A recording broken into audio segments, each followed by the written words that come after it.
Sir पिछले 10 सालों में टैक्स लगा कर सरकार ने एक देश के आम आदमी का खून चूस लिया। आज मुझे ये कहने में बिल्कुल भी गुरेज नहीं है that sir we in India today pay taxes like England to get services like Somalia.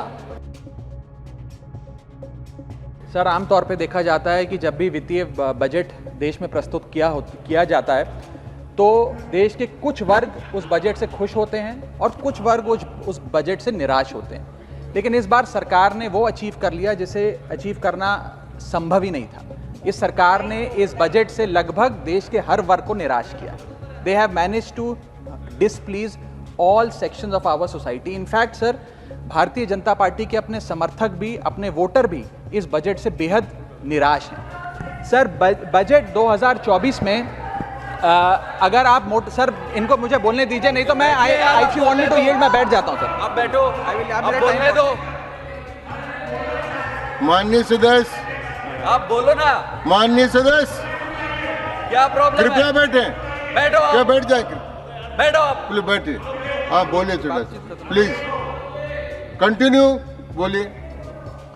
Sir पिछले 10 सालों में टैक्स लगा कर सरकार ने एक देश के आम आदमी का खून चूस लिया। अब आप मानिए आप 10 रुपए कमाते हैं, उसमें से 3-3.5 रुपए आप इनकम टैक्स के माध्यम से दे देते हैं, 2 रुपए 2.5 रुपए जीएसटी आपका चूस लेता है, 1.5-2 रुपए आपका कैपिटल गेन टैक्स लगता है, सेस सरचार्जेस 1-1.5 रुपए के लग जाते हैं, तो मात्र 10 रुपए में से 7-8 रुपए तो सरकार के खजाने में चला जाता है।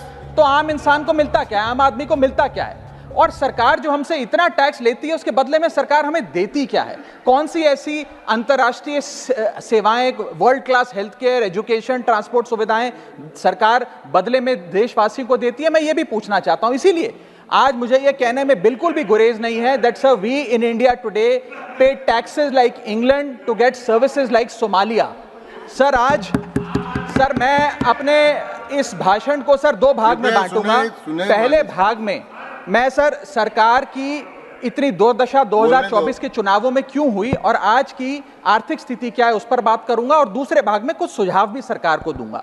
सर पहले 2019 में भारतीय जनता पार्टी की 303 सीटें थी। देश की जनता ने उन सीटों पर 18% जीएसटी लगाकर इनको 240 सीटों पर ला खड़ा किया। सर इसके कई कारण बताए जाते हैं। कोई कहता है कि धर्म का कार्ड नहीं चला, कोई कहता है जातीय कारण है, तो कोई कहने लगता है कि टिकट डिस्ट्रीब्यूशन में कमी रही। सर ये सब ऊपरी कारण है।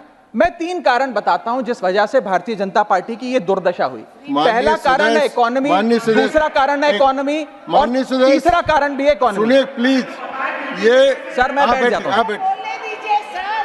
ये राष्ट्रपति के अभिभाषण पर चर्चा नहीं है, ये आम बजट पर चर्चा है। माननीय राघव चड्ढा जी आपस में बात नहीं करें। माननीय राघव चड्ढा जी, ये राष्ट्रपति के अभिभाषण पर चर्चा नहीं है, ये आम बजट पर चर्चा है। बोलिए आप। सर बजट पे आप बोलो। आप बजट पर बोलिए, आम बजट। सर अगर आपने मेरी पूरी बात सुनी होती तो शायद इतनी आपत्ति इन लोगों को ना होती। सर मैं यही कहना चाह रहा हूं कि कई कारण बताए जाते हैं चुनावी हार के, लेकिन मेरे मुताबिक 3 महत्वपूर्ण कारण है। पहला कारण इकोनॉमी, दूसरा कारण इकोनॉमी, और तीसरा कारण भी इकोनॉमी। मैं इकोनॉमी की बात कर रहा हूं, चुनावों की बात नहीं कर रहा। सर पहला कारण, सर मैं बैठ जाता हूं। सर इनको चिल्लाने दीजिए, मैं बैठ जाता हूं। सर माननीय सदस्य बैठिए। जब आपका समय आए तो आप बता देना दिल्ली में कैसे आ रहे। अभी उनको बोलने दीजिए। बोलिए बंद। अभी उन्होंने बना दिया। बोलिए। सर पहला कारण हार का है rural income and inflation. Sir Bharat की 60% से ज्यादा आबादी सर गांव में बसती है, लेकिन आज सर सर ये ठीक नहीं है। सर इनकी तबीयत खराब है, इनके पेट में क्यों दर्द हो रहा है? इनकी तबीयत खराब है। क्या दिक्कत है? इनके पेट में दर्द हो रहा है। इनकी तबीयत खराब है क्या सर? आज आप बैठिए, बैठ जाए। माननीय सदस्य कृपया बैठे, बैठ जाए। मन कृपया बैठे,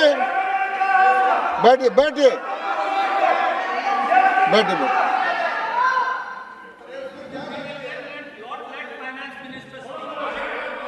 आप माननीय सदस्य डिस्टर्ब मत करें, इनको बोलने दें।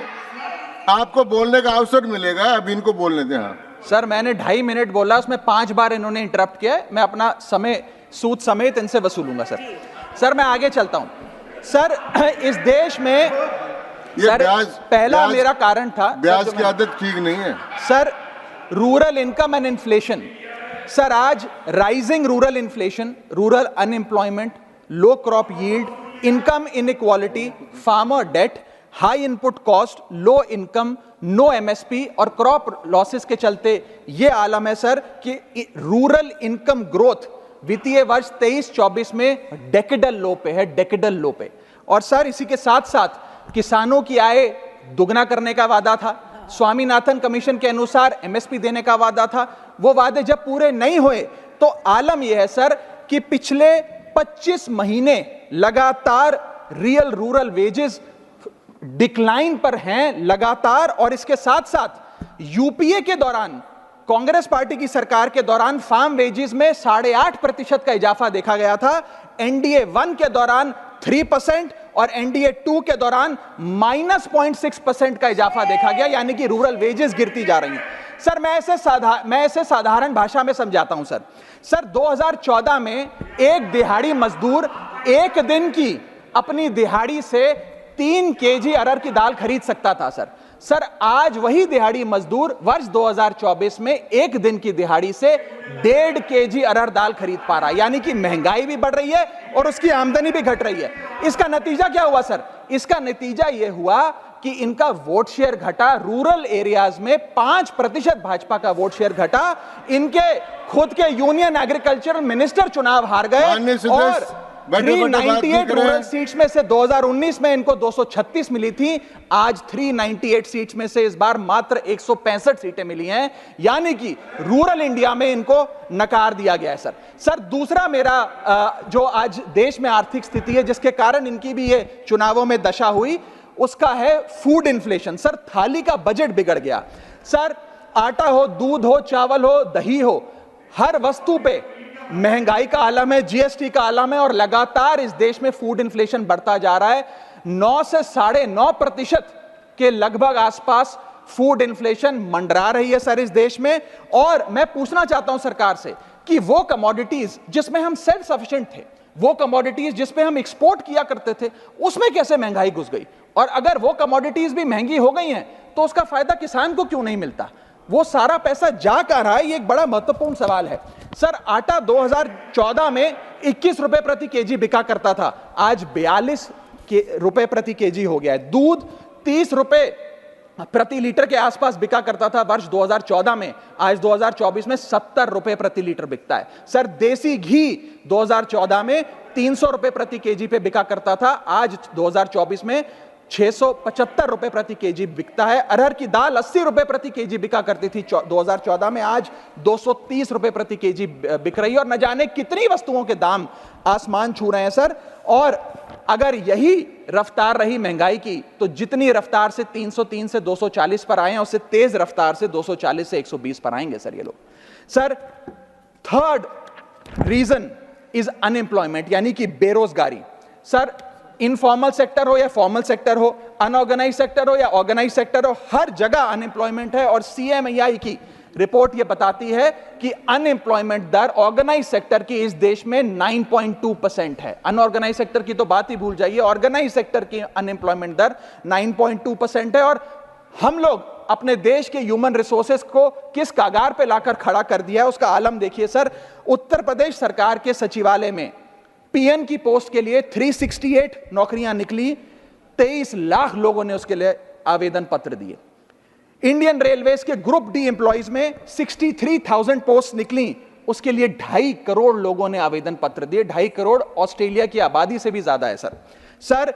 9,900 कांस्टेबल पोस्ट बिहार पुलिस निकालती है, उसके लिए 11 लाख आवेदन पत्र आते हैं। और सर सारी चीजें छोड़िए, महाराष्ट्र सचिवालय के कैंटीन में 12 वेटरों को भर्ती करने के लिए जब आवेदन पत्र मांगे गए तो 7,000 लोगों ने आवेदन पत्र दिए, जिसमें कई पोस्ट ग्रेजुएट्स और ग्रेजुएट्स भी शामिल थे।